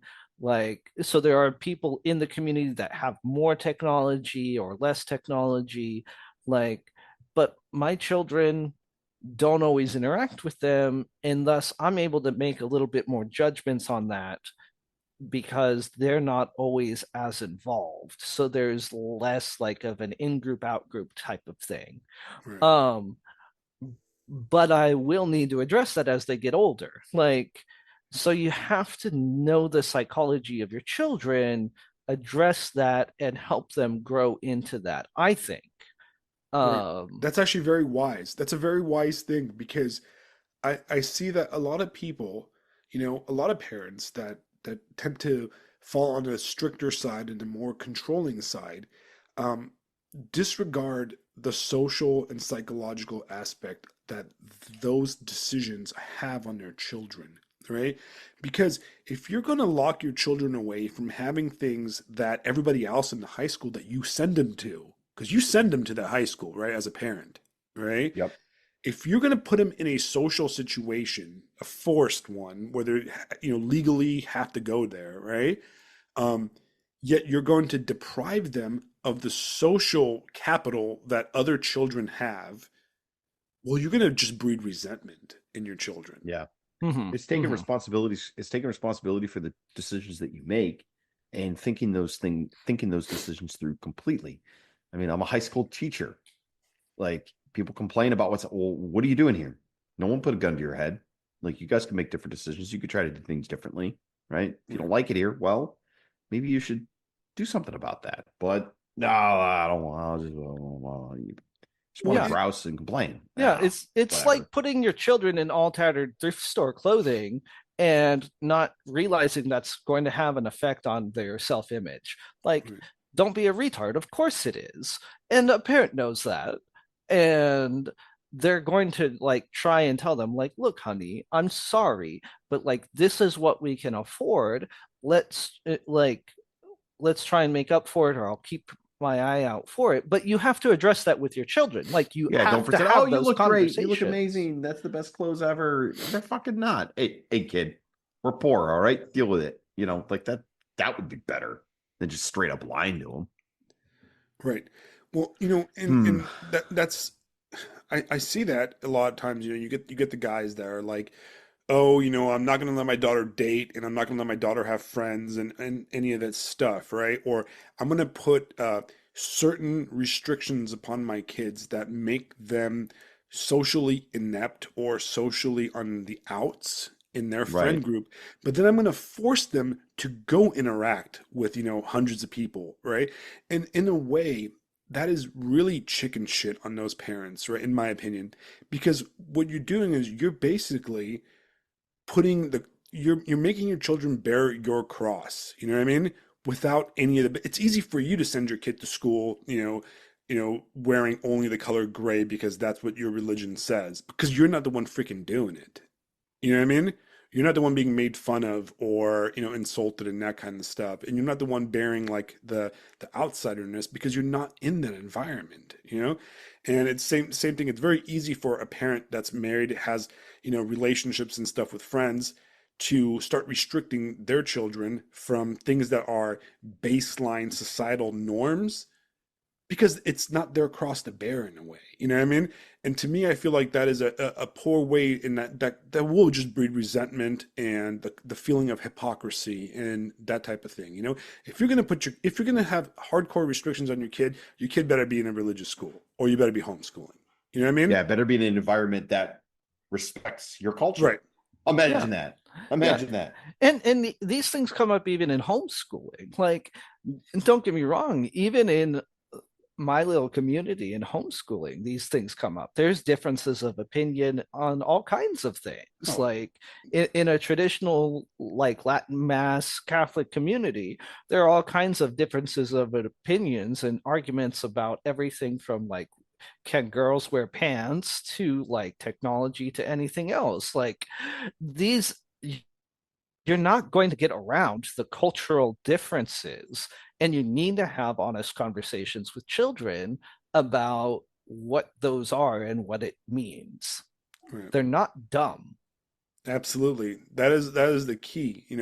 People that don't have children are often uh, they don't have this concept that you have to understand that your children are individuals. They have their own personalities and quirks that are, no matter how you raise them, they're going to have those personality and quirks because they're just born with them. Um, you can have, you know, you can have a kid that cares nothing about movies, television, cell phones, or whatever, you know? And you can even give them all that stuff. You'll be like, yeah, you can have everything you want. And they're just like, whatever, I'm gonna go read, you know? Mm-hmm. And then you can have the exact opposite, all right? And it's tough because you have to do a very case by case kind of approach. But I think, parenting is tough, and that's how we approach it. But to take it back to Fisto's like kind of original questions, like what do we do, right? Yes, the way we raise our kids is a big key, but how else do we change policy, right? I think one conversation that we need to have on, like the sphere, right, is what is the point of government and what is the point of society, right? Because I feel like that gets lost a lot in the H-1B conversation and anything like that, right? Is what is the point of having laws? What is the point of having, government offices and services, right? Like, is the point of all these things to make GDP go up? Or is it the point to create a society or a culture that is virtuous and beneficial for the people involved in this culture? You know what I mean? Mm-hmm. Yeah. Right. So when you take a libertarian viewpoint, which is to me worse than a shitlib viewpoint, I think I rather hang out with shitlibs and libertarians when it comes to their world, right? Um, the thing is, what's the point of even having a government? what's the point of even having the society? What's the point of even having bond between people if, as a whole, we're not working towards a greater virtue, Yeah. right? So I think that that's something that needs to be discussed. Is like, why are we doing this? Why are we voting? What's the point, right? What are we doing, right? Like, why is this law passed? Why are we, doing this? Why are we doing that? And that's really what was at the bottom of the H-1B conversation, because it's like, so do we have laws and pay taxes so our government can hire the cheapest people to make GDP go up? Or do we pay taxes and choose our leaders to make the life better for your average person? Yeah. And I think it's obviously the latter. Like we have Right. laws and government to they're supposed to try and make us virtuous, like in a real government and society. And that's why I think I'd agree with you that a shit lib, uh, like at least they want to take care of something. They want to have a society, and their answers are all trash. But at Right. least you can have a conversation with them, and they'll care about the answers, and they'll care about the discussion. Where the libertarian doesn't even think that you should have a community. Right. Like their basic premise is I should stick to myself, the government should stick to itself, and no one should care about each other. Like Right. that's their basic premise is who cares? Just is it good for me? For me, mine, my house, my neighborhood. I mean, you had a guy arguing with me that, it should be okay for me to open a strip club in my house in my neighborhood. I don't know if you read that Yeah, thread, I remember seeing that. Yeah. like that's the mindset we're dealing with, And, When did people think being misanthropic was a great way to build a society? right, right. It's It's kind of like, like, wait, it feels to me that, or what I'm thinking is our reliance on technology and our reliance on this magical technological industrial world we've created has disconnected us from so much of reality, so much of the spiritual truth, so much of the physical enchantment, whatever, however you want to describe it. The vast majority of our solutions are fucking bullshit because people are not out there in the world. They're not out there in the real place. Like, what do you mean society? There's a debate over whether we should have a society or not. We're humans. We have a society. We have societies. It's a matter of what kind of society we will have. And it's not even what we're going to choose or what we're going to build. It's what's it going to be because of the people that make up the group. Like these are, in my mind, it's almost like these are emergent properties, guys, like, and not you guys, but just in general.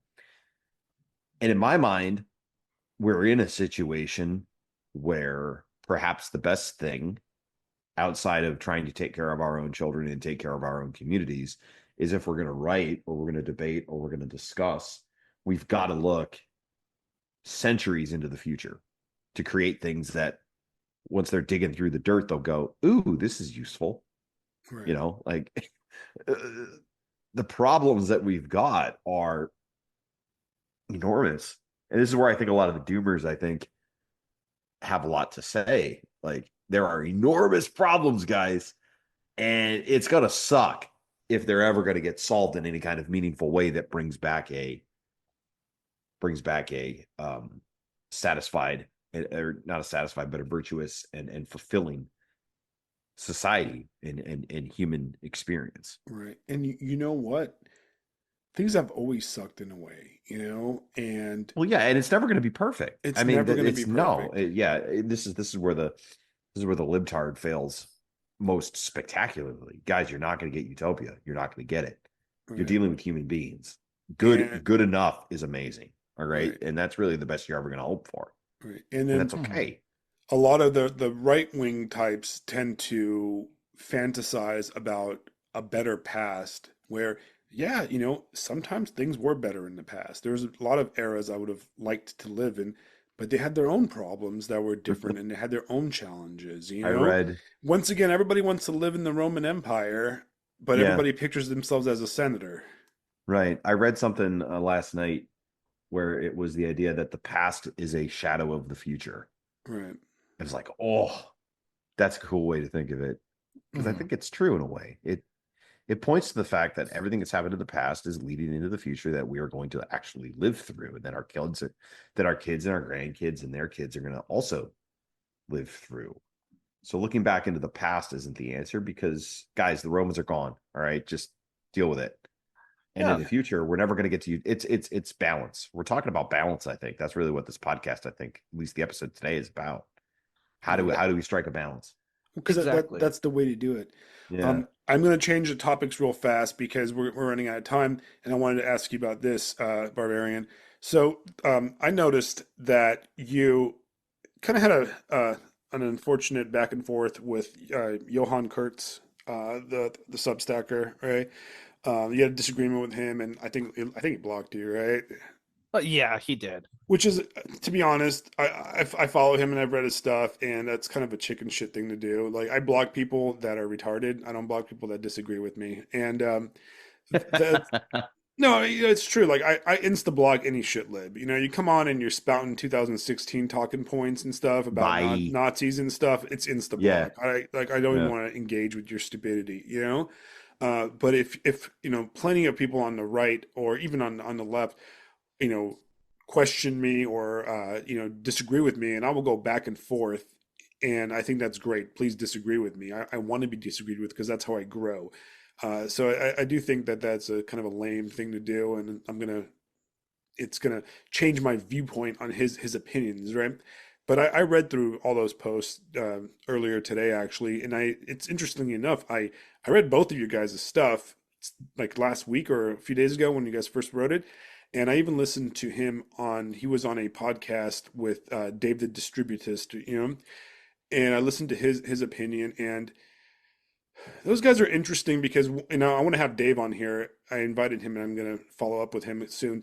And one of the things that both of them do, they're very upper middle class, you know, and their viewpoints come off as very upper middle class, you know, and their answers and solutions are very upper middle class. And it's interesting because you kind of disagreed with him, and your main kind of disagreement was about his post where he talks about moving outside of, you know, moving out of England to a different country, right? And your post was kind of critical of that because you see it as constantly running away, and I tend to agree with that. You know, do you want to talk a bit about that because I find it very fascinating. Sure, sure. So we had a little bit of a back and forth before he blocked me. One was on his original decision to move away, and we had a couple notes back and forth. And then I wrote a whole post, like a whole article about it. And he actually liked that one, hit the like button, and everything else. So I thought we were cool on that. And then on his like you need to be elite thing and join the fangs and make lots of money so that you can change the world. Um, and this was after he wrote the post that he was going to move away and run. Um, that just to me stink of hypocrisy. Like, so I called him out on it. I did the like comment on the article that also restacked and everything else. Um, Especially after I learned on the last comment that he automatically cuts off his comments to subscribers only after a couple days. Um, and he didn't like that apparently. And without any response, he blocks me. So it just seems so chicken shit, like you said. Like he doesn't like being called out, that he wants to tell young men to just go off and join FANG companies, make lots of money, do the FANG company thing. Kind of like what we were talking about earlier. Like if you're going to be elite in a society, that means you have to subscribe to their rules. You have to do whatever. And in his article, he says you don't. He makes the claim you don't. Like, if you're good enough, you can have whatever views you want. And you know what? Maybe. Wait, say that again? He says he made the claim in his article, like if you're a top like coder or whatever at Google or Facebook or whatever, if you're elite enough, they don't care what your views are, and you can be um or maybe not Google. What did he say? Like at the finance thing and everything else. And he said you should travel around the world. They'll send you to China. They'll send you this and that. He basically said be an unrooted guy that sees the world, makes lots of money. And I'm like, What the you're fuck do doing you the do with any of opposite. that? What do Yeah. you do with any of that? Yeah. What do you Great, do? you travel the world. Cool. But I mean, Yeah. Your Substack is literally about becoming noble, and you're talking about going and making a like intentional community yourself, that you have said Britain is not worth my time.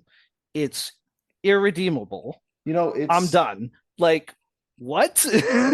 it's killing me because like in class, I'm going to use an example from class.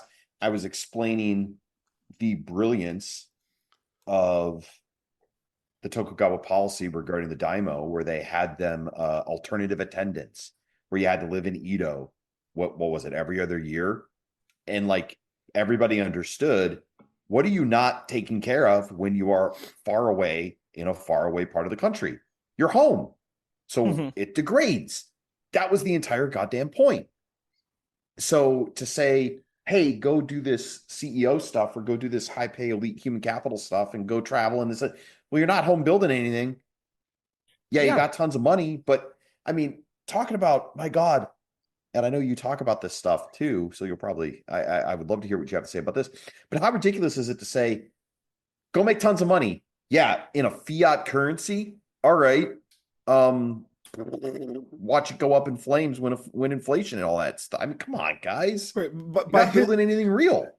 by his logic is you could tell a girl, go be a high class prostitute, spread your legs, make that bag, and then take it. Because that's what you're telling people to do. All Yeah, right. you're whoring out. You're whoring out. You're because the thing is, you're taking the demon's coin by doing that. You know what I mean?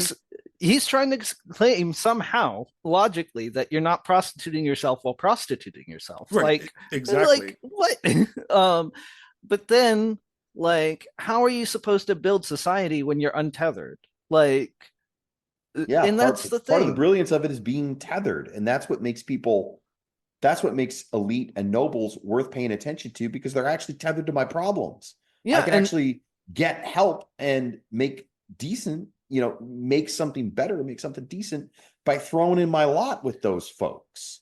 exactly. And you can look to the French Revolution to this. Like the I mean literally I look at was France. I was just thinking about how also one of the things nobles constantly forget and these elites constantly forget is that you screw up enough, violence is going to remind you of just how fragile all this is. Yeah, Right. I mean, like, here we go. it was the Ugh. ones that were centralized that had to go to the king, that were all over that were all overthrown and had to go to the guillotine, or like all in on the French Revolution, Right. and had the peasants hate their guts. But the ones that were the poor elites that and everything else, they're like, nope, nope, we actually we like our peasants, and our peasants love us. We're gonna not go with this. We're gonna stay with the church. And we're gonna fight back.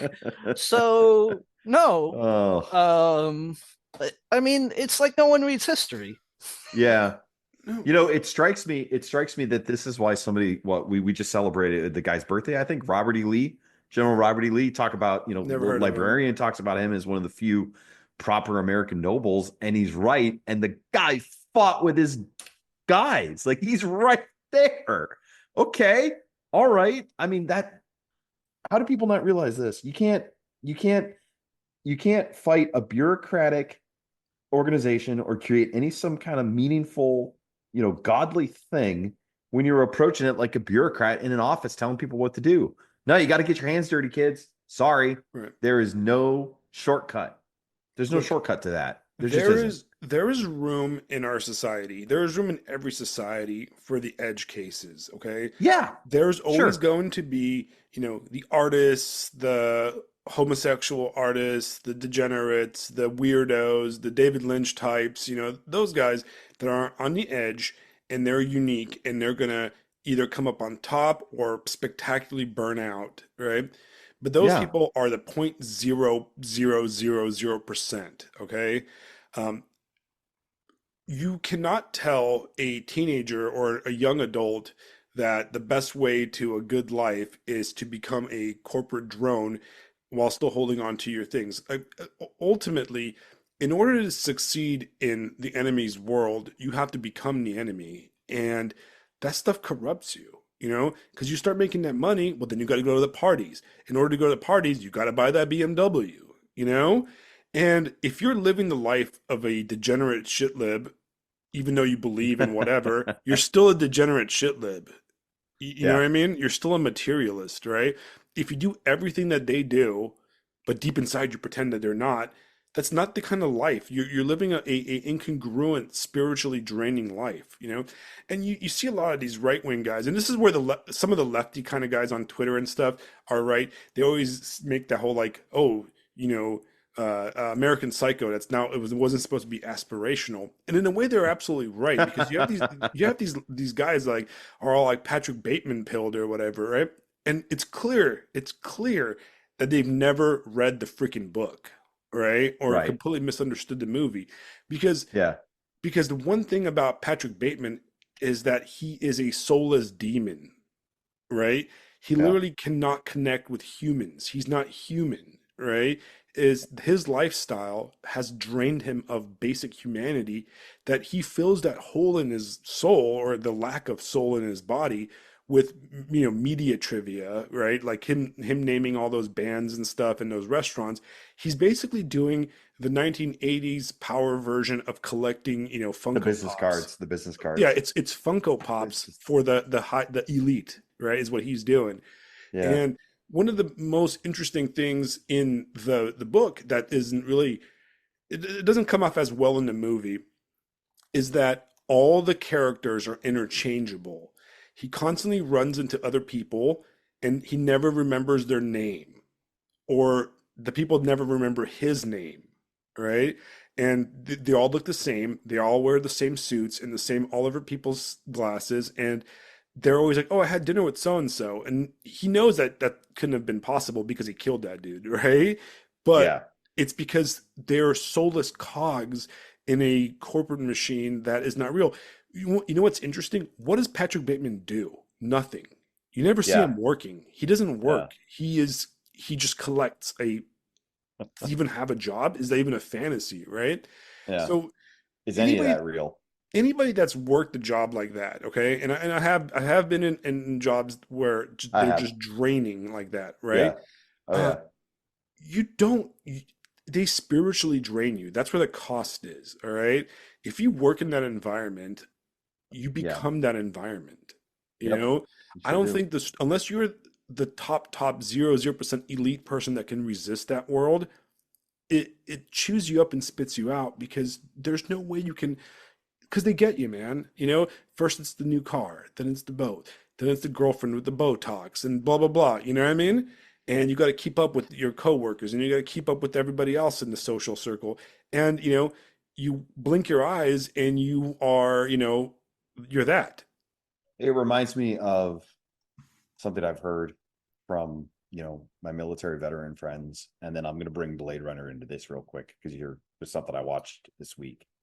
But I always hear hey, with military, it's, do you want to be somebody or do you want to do something? And if you want to do something, well, you're probably not going to go very high up the ranks, but you're going to accomplish things that people, that are going to be meaningful. And this week, to kind of introduce the kids to Japan and get them kind of bought in, I showed them the first 4 minutes of Blade Runner. And having watched it repeatedly, the mastery of that opening scene where it's all about hunting replicants, right? It's all about just trying to figure out if Leon's a human or not. But who's Holden? The guy giving the interview. He's just sharing questions that he was told. He's just doing what he's told to do. So who's really the robot? And I love the fact that, yeah, let me tell you about my mother. Blows the dude away. You know, that happened. Leon, you know, made his will manifest in the world. Holden's gone. Like, so who's really the human there? Who actually did something as opposed to just, you know, beep, beep, boop, boop, count the business cards. Mm-hmm. Yeah. Do you guys see what I'm saying? Yeah. It's like, man, I love that stuff. It's so Plus, good. People don't realize like how much of a slave to things that they become. Like Alexandru was saying, um, like the debt is usury. Like we lose sight of that these days. Yeah. But like Yeah. the car debt is slavery. You're now like until you pay it off, you're enslaved to whatever jobs you have to take to pay it off, the house, everything else. So many of the people we think are rich and famous and have lots of money don't, because they have so much debt on their balance sheet Or they're that slaves. they're slaves. Yeah. Yeah. And you know what? I am probably one of the poorest people living, like listening to this, but I have no debt. And that makes it so, and I own my own business. That makes it so that I get to make a lot of my own hours. And I get to spend time with my kids, more time with my kids, and take off holy days and lots of other things that just aren't possible when you have all this debt hanging over your head. And people don't understand that. Like they just don't grok that kind of life, that if you make those choices, it means something.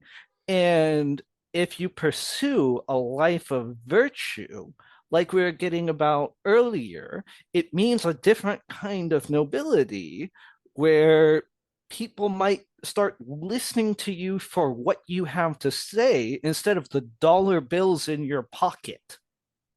Right. Right. Because it's a different kind of wealth. All Mm-hmm. right. And Mm. your soul and your well-being is valuable. It's when you are employed, when you take an action, you're putting yourself out there. And if you if your end goal is a abstract financial transaction, your life is going to represent abstract financial transactions. All right. And that's how the reality is, you know. And I find myself in a field, and I've been fortunate to work to where I go home like at 1 o'clock every day for the most part, you know, uh, to spend time with my daughter. And I go, you know, I have time to do stuff like this, not as much as I want to, and I'm constantly working to limit this. But in order to do that, I have to take a significant financial cut. All right. I know that I made choices in my life that are financially dumb by the standards of people that, you know, talk about elite maxing and stuff.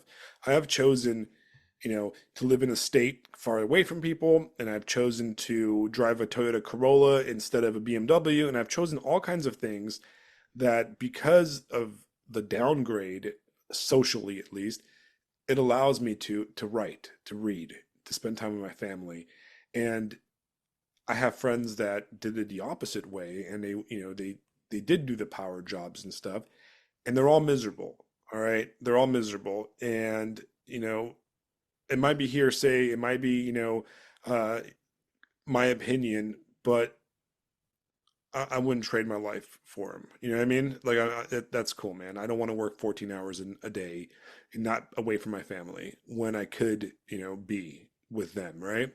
So that's the kind of stuff that in a lot of this advice that you're giving young people, you never hear, which is people always have that line where like, when I was going to school, people said, "Oh, follow your dreams" or whatever, you know? Well, you know what? I like that line. Okay? What I always tell people is identify what you don't want to do. Identify where you don't want to be in life. you know, and avoid that, right? In my entire life, I've identified that I do not want to be a freaking Patrick Bateman slave in a corporate machine ever, period, right? I don't want to work in an office. I don't want to wear a tie. I don't want to have meetings to go to or any of that stuff. Like, I would rather be a homeless person than do that, right? And I know that doesn't give me a yacht and it doesn't give me a trip to, Paris every few months or whatever, and I'll get invited to the cool parties. But you know what? I get invited to my kid's recital, and that's a lot more important to me than any of that shit, you know? Mhm. No, absolutely. And to me, like I've always relentlessly pursued whatever I thought was the truth. For me, like I was the shit lib when I was growing up. I was a theater major. I went to school for that.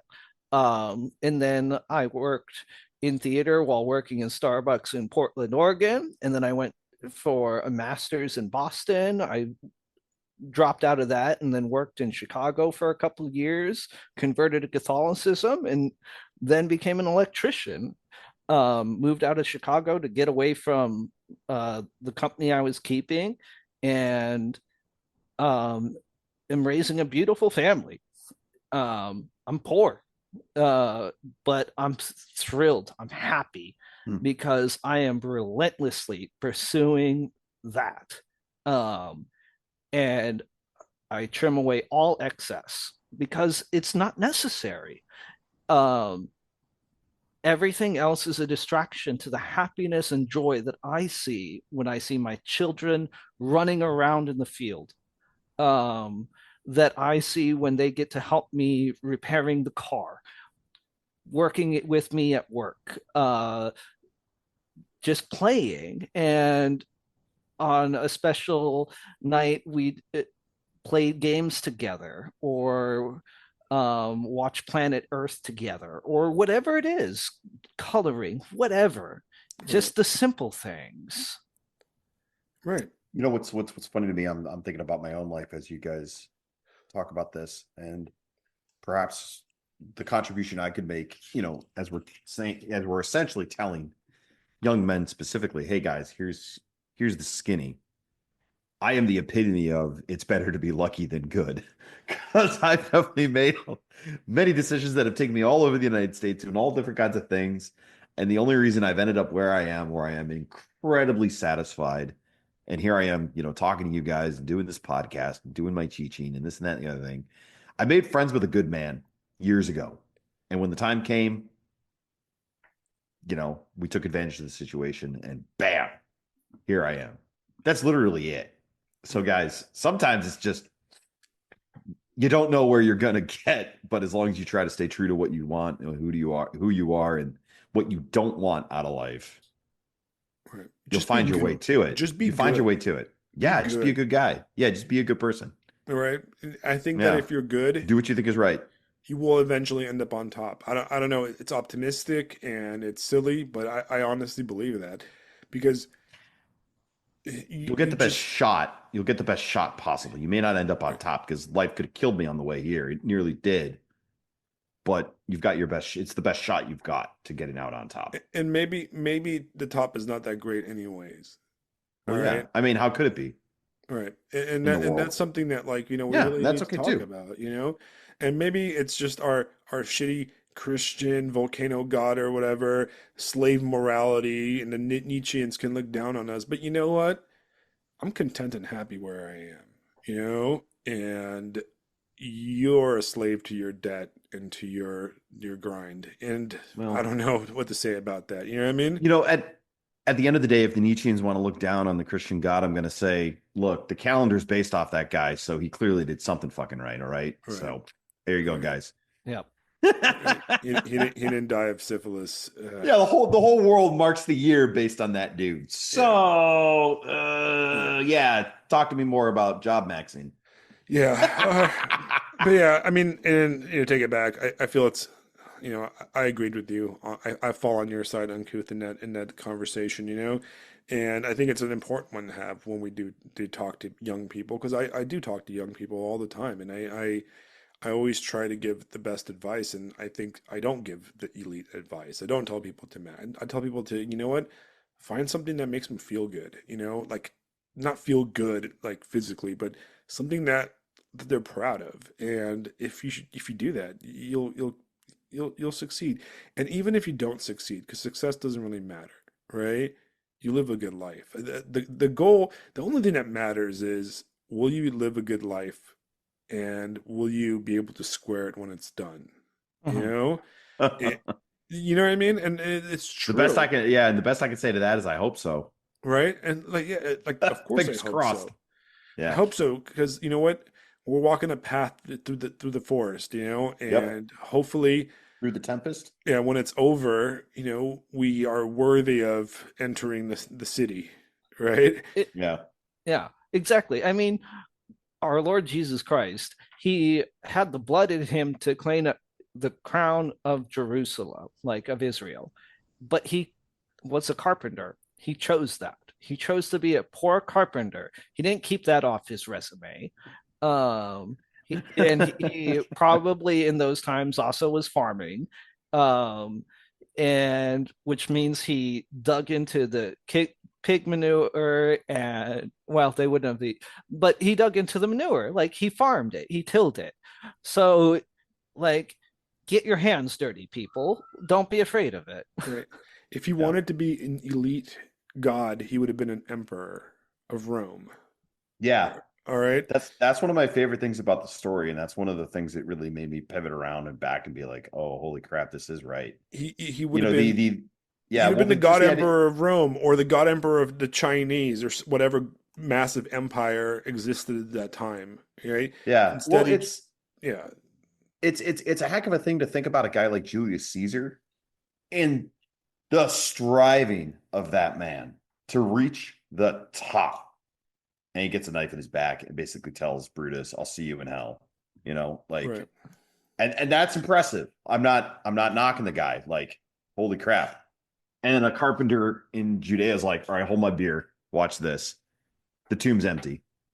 Right. Eat it, Yeah. Caesar." And Oh, one changed the world oh, massively more yeah, because yeah. It's and cool. It's cool. it's exactly cool. All the god emperors of the Chinese and all the Sumerians, all the different gods, the Aztecs that were incarnate gods are nothing but dust, Yep, Yeah. yep. and I love one it. It's fantastic. And I and mean, and yeah, and the carpenter is immortal, you know. yeah, I don't And even I don't even think it knocks any of that stuff per se. It's just going, yeah, check this out. Yeah, You thought this was cool? Yeah, yeah, yeah. Anyway. he But yeah, took go ahead. a broken tribes, like disloyal, broken, stupid, stubborn, retarded tribes of Israel who managed to get themselves lost and stolen, uh, and like just took the remnants, and even they were disloyal. So 12, just 12 of them, and of those 12 scattered. Okay, we got one left and some ladies. Like, let's right, do it, guys. All right. let's We change got the them right where we world. want them. Well, isn't that just the story of our species though? This is one of the things that drives me up the wall about so much discourse is just how much everybody puts down humanity. And like, yes, we have enormous flaws. I mean, I'm not even gonna, those go without question. But you read constant history, like, the sailor that we talked about, William, what was his last name?